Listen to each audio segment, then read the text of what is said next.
Han pasado los primeros 365 días del segundo mandato de Donald Trump como presidente de Estados Unidos. El líder estadounidense número 47 se ha caracterizado por sus demostraciones de fuerza ante el mundo.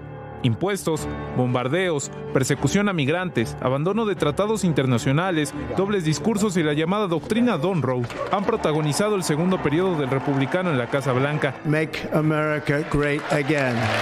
Pero la mano de Trump no se ha quedado en las fronteras estadounidenses. Según él, ha detenido 8 guerras. Se convirtió en el principal mediador en el conflicto entre Ucrania y Rusia. Su administración dio un paso adelante para capturar al dictador Nicolás Maduro. También dejó una clara advertencia a México y a Colombia: o detienen la droga o atacará a los narcos en su territorio. Un ejercicio de la presidencia sin diplomacia de por medio y que dice lo que no le gusta sin reparo. No, I said, no, not you. You're CNN, you're fake news. Go ahead, Brian. A eso hay que sumar la ofensiva antimigrante, la cual se ha caracterizado por el despliegue de redadas violentas y los niveles más bajos en 50 años en cuanto a cruces de indocumentados en la frontera con México, sus intentos por desplegar la Guardia Nacional en ciudades y estados gobernados por demócratas, y el constante roce con gobernantes contrarios, así como contra quien no se alinea con él. Con el Mundial en puerta, la crisis del fentanilo y tensiones con Irán, la doctrina Monroe sigue su camino para anexar Groenlandia, a pesar del rechazo de la OTAN, porque si algo ha dejado claro Trump es que no tiene miramientos para pasar por encima de quien sea en favor de su país. José Antonio García Ramírez, Fuerza Informativa Azteca.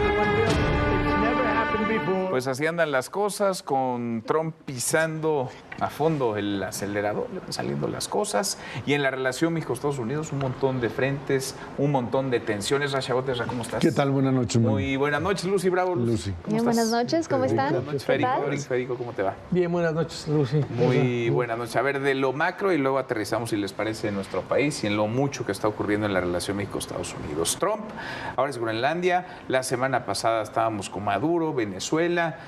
No cesa, digamos, en su agenda global.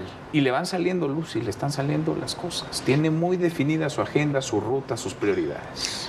Sí, por supuesto. Yo creo que tenemos que partir del hecho de que Trump no llegó a construir un nuevo orden mundial, sino que llegó a acelerar el colapso del anterior.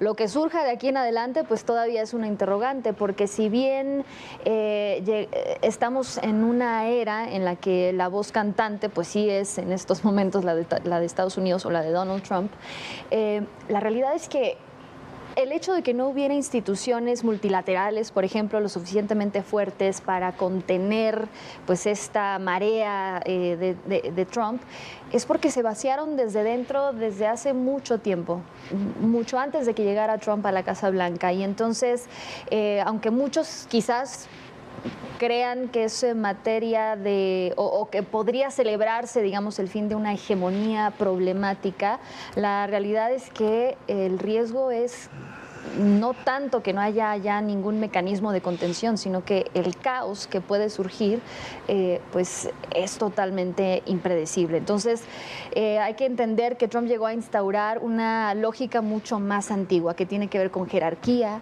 con fuerza, con obediencia. O sea, hoy no hay nadie que le ponga un alto. No, y eso va a seguir incluso después de que Trump deje la Casa Blanca, ¿eh? Estamos ante un nuevo mundo, sí, pero no necesariamente uno que vaya a construirse con estas grandes estructuras o instituciones, ¿no?, globales a las que estábamos acostumbradas después de la Segunda Guerra Mundial. El protagonismo de Estados Unidos, que había perdido, digamos, brillo no sé, con Joe Biden, por ejemplo, mucho más mesurado, tranquilo. A ver, es que se le iba la onda de repente. Ya también se le va la onda, depende, confunde Groenlandia con Islandia y otras cosas más. Pero creo que sí es parte de esta idea, o sea, de una idea totalmente diferente del orden mundial. O sea, el modelo, tú le dices que Biden, independientemente de esto, el modelo de globalización intentaba de alguna manera, y lo tiene desde pues el siglo pasado, década de los 90, el fin de la Unión Soviética, tenía como objetivo abrir fronteras, entrelazar mercados y hacer zonas donde existiera la competencia. ¿Por qué Europa tanto sigue incluso ahora validando esa geopolítica? Porque Europa no puede vivir o no habría podido vivir sin este modelo de globalización. Lo demostró el siglo pasado 2 guerras mundiales en donde pues era imposible funcionar de esa manera. Ahora, lo que hoy sucede con los Estados Unidos y con Donald Trump es básicamente que este hombre que pues hoy, digamos, después de haber estado ahí en Davos, había gente que decía, es que ya perdió el control, ya perdió la noción de la realidad, no solamente por el tema de que haya confundido Islandia con Groenlandia, sino por el hecho de que es capaz de insultar y de ofender y de gritar, etcétera, porque eso es un mecanismo de negociación. ¿Y le funciona? Y le funciona. Le funciona con una limitante, que son los mercados. Por eso incluso lo dijo ayer. O sea, ayer cuando dice voy a utilizar las armas y no, y vamos a tomar Groenlandia y empieza a pelearse con todos, se le viene abajo el mundo. Y la amenaza de que tanto Europa como Japón empezaron a vender bonos del tesoro, que decían, no, es absurdo. Y bueno, pues es una guerra eso. ¿En qué termina? Termina finalmente en una sentada del señor Trump con Mark Rutte, con el secretario general de la OTAN, apostando fundamentalmente a que en Groenlandia haya partes en donde puedan, por un lado, crear bases militares americanas, que ya existe, la de Pitufi que está ahí, es una base, y la otra, que Estados Unidos tenga acceso a minerales. Y en función de eso, el señor le baja la retórica y obtiene no todo lo que quiere porque... Pero obtiene algo que no tenía. Sí, claro, porque él está leyendo el manualito el que él escribió que dice el arte de la negociación. Sí. Así se hace. Claro. Lo encajonas, si te doblas, por eso le decían los americanos, incluso Newsom, el gobernador de California, le decía, no bajen la cabeza porque te aplasta. Y creo que es algo que deberían estar pensándolo aquí en México. Bueno, acá lo que vemos es que van cediendo en todas y cada una de las peticiones. ¿Cómo lo ves tú, Federico? A ver, yo tuve un déjà vu porque veía como las escenas de la Guerra Fría de los 70, ¿no? Y decías tú de Groenlandia, pero es como el melate más lo que se acumule cada semana. Y lo peor de todo es que no hay trade-off. Todo lo consigue con pura saliva. Y el bullying político. A mí me preocupa mucho particularmente las consecuencias, pero sobre todo México. A ver, mira, ¿quiénes son los 5 países que dependen más económicamente de Estados Unidos? El quinto es Honduras, el 51% de su economía y de lo que exportan y producen tiene que ser con Estados Unidos. El cuarto, Nicaragua, 52. Tercero, Canadá, 75. Nosotros somos el segundo, entre el 77 y el 80%. Solo Haití, con el 84%, depende más económica y comercialmente del mercado que representa Estados Unidos que nosotros. ¿Quién lo ha enfrentado con éxito? Bueno, la Unión Europea, que le plantó cara, y Canadá. ¿Pero por qué? Porque es asimétrico la relación de México y de Canadá con él. El 64% de todo el petróleo que importa a Estados Unidos viene de Canadá y va a las refinerías del Golfo de México. Y cerca del 85% de la energía eléctrica que importa viene de Canadá. Acuérdate que cuando empezó con los aranceles, el primer ministro de Ontario le amenazó con cerrarle la energía eléctrica y lo dobló. Y nuestra relación es completamente asimétrica. En Canadá, él no la puede bulear porque se queda sin energía eléctrica y sin petróleo. Nosotros no tenemos petróleo. Canadá le vende 4 millones de barriles al día. Nosotros producimos unos 600 y es más costoso y más difícil de refinar. Y dependemos de ellos con el gas natural. Rompió México récord el año pasado de gas natural. El 60% de la energía eléctrica de este país, de ciclo combinado, depende del gas natural de Estados Unidos. Y la mitad de la gasolina que nos roba con impuestos el gobierno es importada de Estados Unidos. Entonces no tenemos lo que tiene Canadá para enfrentarlo. Estamos en el peor de los mundos y con Claudia Sheinbaum y Moreno más dependientes que nunca por los aranceles. A ver, y cediendo, si piden el tema de agua, Guardia Nacional, criminales van para allá, 92 hasta ahora, lo no he visto jamás. Es decir, México está entregando todo lo que le pide. Parecemos Puerto Rico, Estado asociado, gracias a Sheinbaum. Y apenas vamos a la renegociación del TEMEC. Pero con un escenario increíblemente más difícil que las anteriores. Por el aftermath de esto, pues el señor va a llegar muy envalentonado. Oh, sí, con todo a su favor. Sí, sobre todo porque México una vez más se encuentra demasiado cerca del epicentro, ¿no?, de este huracán, de esta hecatombe política, y demasiado lejos de dejar de ser algo más que un mero espectador, porque pasamos de ser quizás considerado un aliado estratégico a ser más bien un vecino incómodo. Y somos un vecino incómodo no porque seamos desafiantes como Canadá o como muchos otros países, sino porque somos vulnerables. Y esa vulnerabilidad pues es producto de políticas internas fallidas.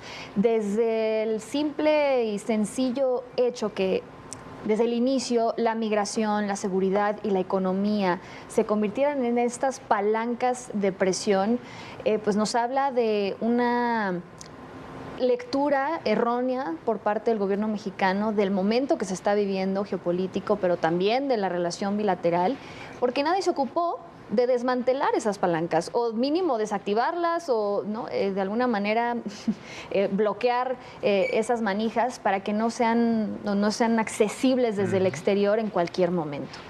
Y yo creo que esa vulnerabilidad interna pues es algo que nos está cobrando factura y efectivamente no tenemos capacidad o fichas para negociar, y ese vacío también de soberanía pues lo puede llenar cualquiera, ¿no? Desde la crisis severa interna de seguridad que tenemos hasta lo que estamos viendo desde el exterior, con un proyecto político que convierte a México en simple territorio funcional para las políticas públicas del estadounidense. Y con un diagnóstico No, muy claro mexicano. además, en donde Trump lo ha dicho desde hace un buen rato y de él para abajo todos en su gobierno. En México gobiernan los cárteles, acá mandan los criminales. Es cierto, la vinculación a la dependencia es cierto que es mayor para México con respecto a la economía norteamericana, pero algo que Trump no puede hacer es desbaratar esa conexión. Es imposible. O sea, en el momento en que diga es que todos los coches se tienen que armar aquí,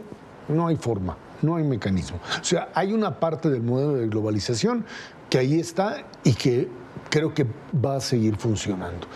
El problema aquí radica en el hecho de que mientras Canadá, con el poder que tiene, que ya mencionaba Federico, Canadá le dice abiertamente en un discurso, también allí en Davos, del primer ministro canadiense, que le dice: ya se acabó el viejo orden, ahora lo que vamos a hacer pues, es que cada quien busque sus aliados y sus mecanismos a partir de los cuales puede enfrentar a un superpoder. No somos una potencia media y ese superpoder, ¿en dónde está?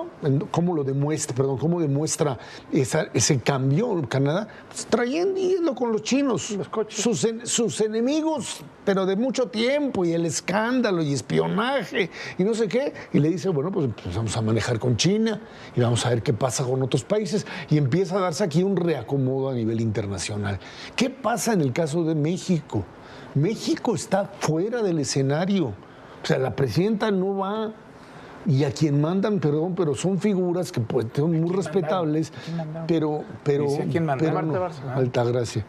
Ay, Altagracia. Bueno, Altagracia, digamos que no es la oficial. No, es la extraoficial. Marta Bárcena. Marta La última Bárcena. vez que Está apareció bien. Marta Bárcena, Bueno, no. que le llovió a la presidenta. Está bien, en pero la no FIL de importa. Guadalajara. Lo que tú estás mandando como, no por demeritar, pero en realidad lo que estás haciendo es que en un escenario de alto nivel tú le mandas el mensaje de que a ti no te interesa, o de que puede pasar sin nada. no Y de es un repente el jugador. mundo empieza a disparar desde ahí y tú estás sentado. Yo creo que ya es el momento en donde el gobierno mexicano tendría necesariamente que empezar a jugar desde el otro lado, desde el lado del, a ver, yo también tengo, porque esto de que pues ya le entregué 36 También tengo, pero criminales. ¿y qué tienes? No, sí tienes. ¿Qué tienes? A ver, sí tienes con qué negociar.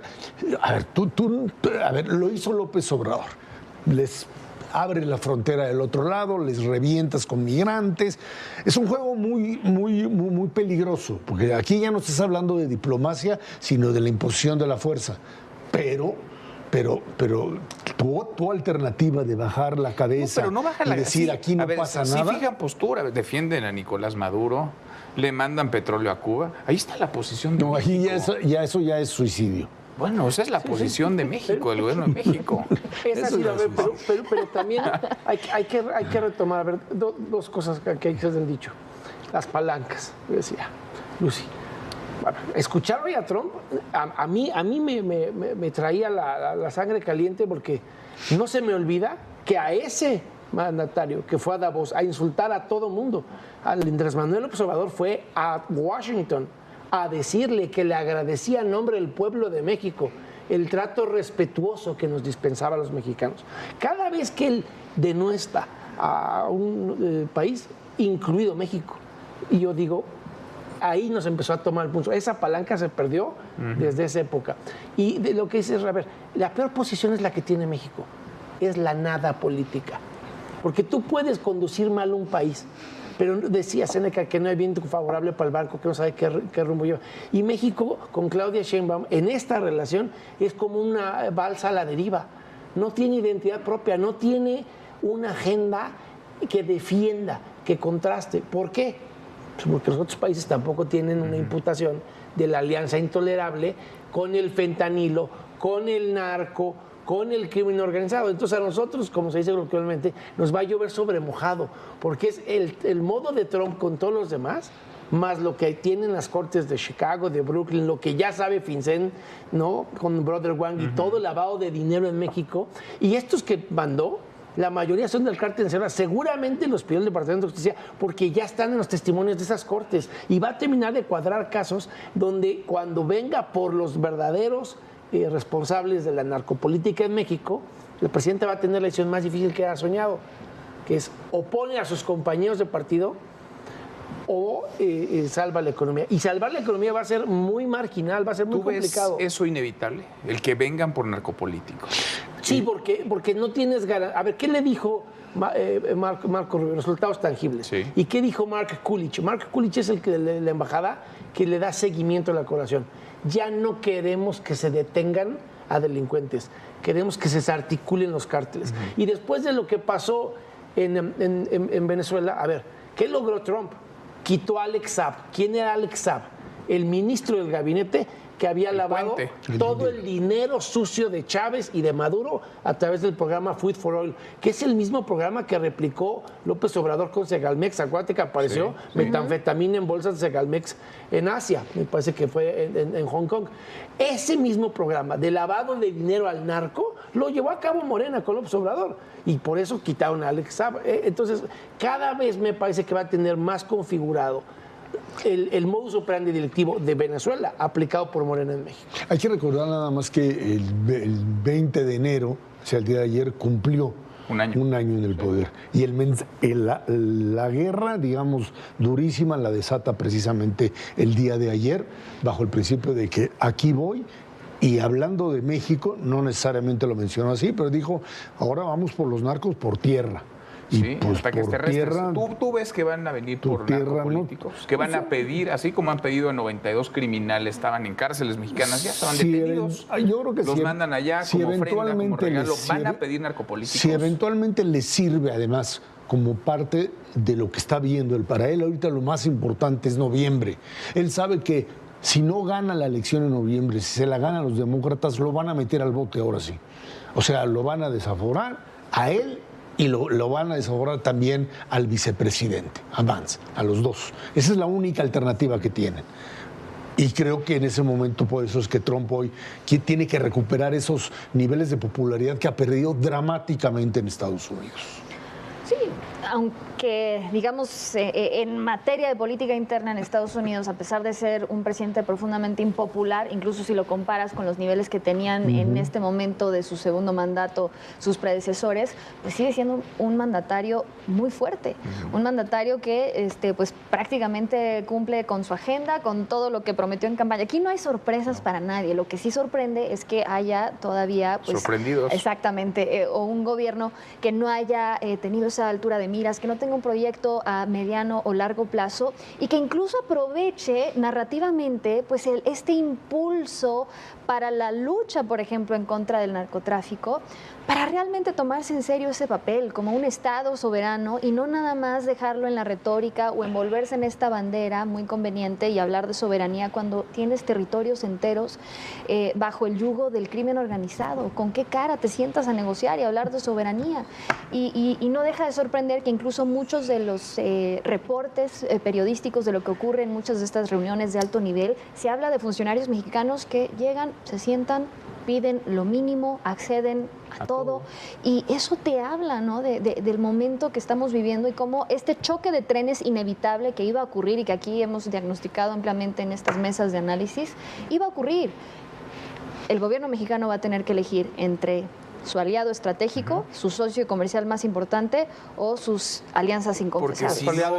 Porque si no decide el gobierno de México, Estados Unidos, Washington, decidirá por... O estás en la mesa o estás en el menú. Exacto, nosotros somos parte del menú, creo que esa es la conclusión. Yo no veo hoy día que venga por los capos, pero lo que sí veo, ¿cuál fue el argumento de Rubio para justificar Maduro? Orden de aprehensión pedida por una corte de Estados Unidos.